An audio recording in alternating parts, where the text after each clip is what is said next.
It is recorded that Heinrich Himmler was one of the chief architects of the Holocaust and played a central role in the mass murder of nearly 6 million Jewish people during World War II. After the collapse of Nazi Germany in May 1945, he died by suicide while in Allied custody, leaving behind 4 children. Contrary to expectations, the legacy of his crimes did not end with his death. His eldest daughter, Gudrun Himmler, was raised inside the inner circle of Nazi power and ideology. She was treated as a symbol of Aryan purity and was personally favored by senior Nazi leaders.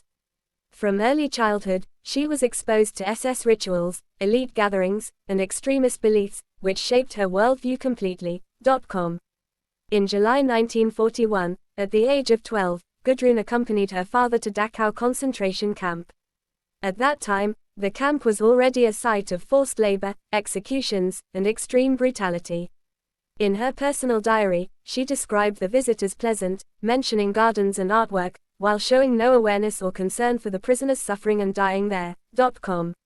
Following Germany's defeat, Gudrun and her mother were detained and interrogated by Allied authorities. During questioning, she refused to accept any accusations against her father and insisted that reports of Nazi crimes were lies and enemy propaganda. No signs of remorse or doubt were documented. After her release, she struggled to live openly in post-war Germany due to the stigma attached to the Himmler name.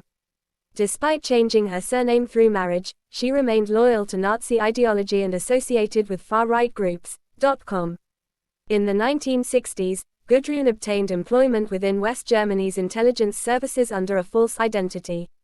Her background was later discovered, leading to her dismissal during efforts to remove extremist elements from state institutions. Rather than distancing herself from her past, this event further strengthened her ideological commitment.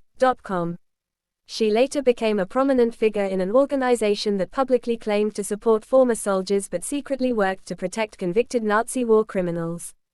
The group provided legal assistance, financial aid, and logistical support to individuals responsible for severe war crimes, helping many avoid punishment. Gudrun Himmler remained active in defending Nazi figures for decades, attending gatherings of former SS members and openly denying the Holocaust. Until her death in 2018, she continued to portray her father as a victim and rejected historical evidence of Nazi crimes. In contrast, other children connected to Heinrich Himmler chose anonymity and silence, distancing themselves from his legacy. Decades later, one of his descendants discovered the truth accidentally and publicly rejected Nazi ideology, choosing to speak out against fascism instead. This record highlights how individuals sharing the same history made entirely different choices. The facts indicate that ideology was not inherited by blood alone but sustained or rejected through personal decisions made long after the war ended. After the war, the support network protecting former Nazi officials operated quietly across Europe. Using donations and sympathetic contacts, the organization assisted convicted war criminals with legal appeals, medical exemptions, and housing arrangements that allowed them to live out their lives without serving full sentences.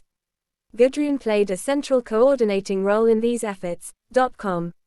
She maintained close contact with former SS members and their families, attending private gatherings and memorial events that reframed perpetrators as victims of post-war injustice. Publicly, she avoided direct admissions, but privately she reinforced loyalty to the ideology that had shaped her childhood. Despite growing historical evidence and international trials that documented the Holocaust in detail, Gudrun rejected all findings. She claimed testimonies were fabricated and that Allied courts practiced selective justice. These views remained unchanged even as survivors' accounts and archival records became widely accessible. Meanwhile, other members of the Himmler family chose silence as a means of survival. They avoided interviews, refused public attention, and lived under altered identities. Their absence from public life stood in sharp contrast to Gudrun's visible activism. Decades later, a descendant from Himmler's hidden bloodline uncovered the truth by chance while watching a documentary. A single photograph connected his family history to one of the central figures of the Nazi regime, revealing a secret kept for generations. Instead of retreating into anonymity, he chose openness. He spoke publicly about inherited history, personal responsibility, and the dangers of extremist ideologies.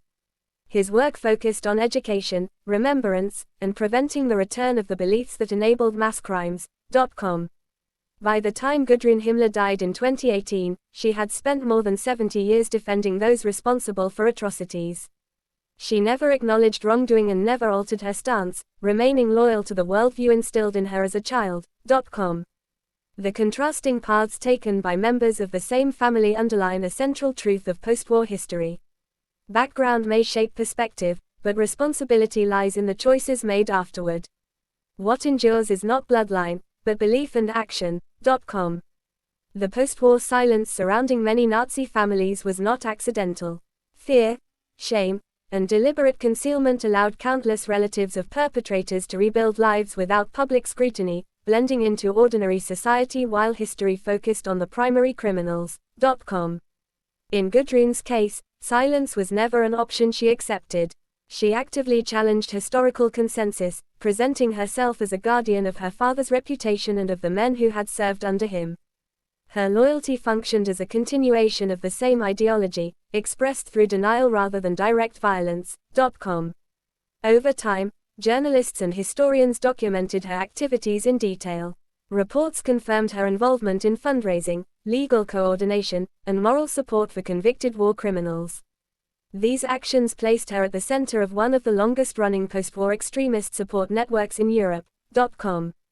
German authorities monitored such groups but often struggled to shut them down completely due to legal protections and the passage of time.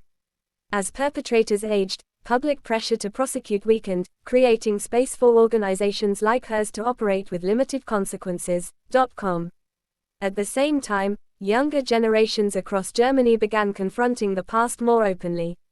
Schools, memorials, and public discussions increasingly addressed responsibility, complicity, and remembrance. This cultural shift made Gudrun's position more isolated but no less firm. Her life became a case study in how ideology can survive defeat. While the regime collapsed, belief systems endured through family ties, private networks, and selective memory.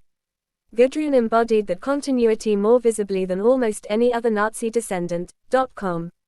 By contrast, descendants who rejected this legacy demonstrated a different response to inherited history.